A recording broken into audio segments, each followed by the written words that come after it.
అందుకే అధ్యక్ష రాష్ట్రంలో చర్చ కూడా జరగాల్సిన అవసరం ఉంది. ఈరోజు నేను ఒకటే మీ అందరికీ విజ్ఞప్తి చేస్తున్నా. నిన్న మొన్న మనందరం కూడా మాట్లాడుకున్నప్పుడు కొన్ని డిస్కస్ చేశారు. నేను నా రాజకీయ జీవితాల దిశ ఇంతవరకు ఎప్పుడు కూడా హత్యకు మళ్ళీ సమాధానం హత్య అనేది నా ఉద్దేశం కాదు.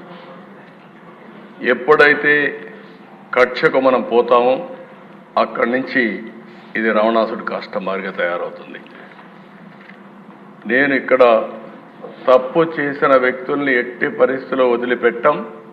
తప్పు చేసిన వాళ్ళని చట్టపరంగా శిక్షిస్తాం, దాంట్లో సందేహమే లేదు.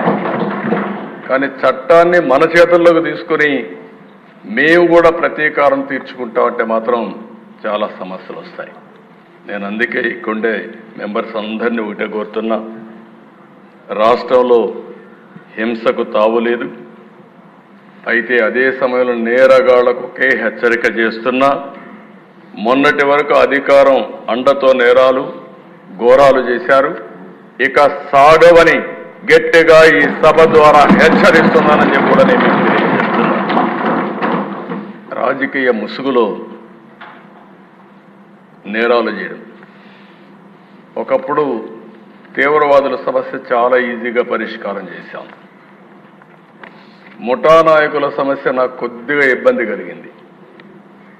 ఎందుకంటే ముఠా నాయకులు అన్నప్పుడు అధ్యక్ష అవతల వాళ్ళు ముఠా నాయకులు అండలు తీసుకున్నప్పుడు యువతల వాళ్ళు కూడా కొద్దిగా గట్టిగా లేకపోతే పోటీ కూడా ఇవ్వలేవని ఫైట్ చేసేవాళ్ళు.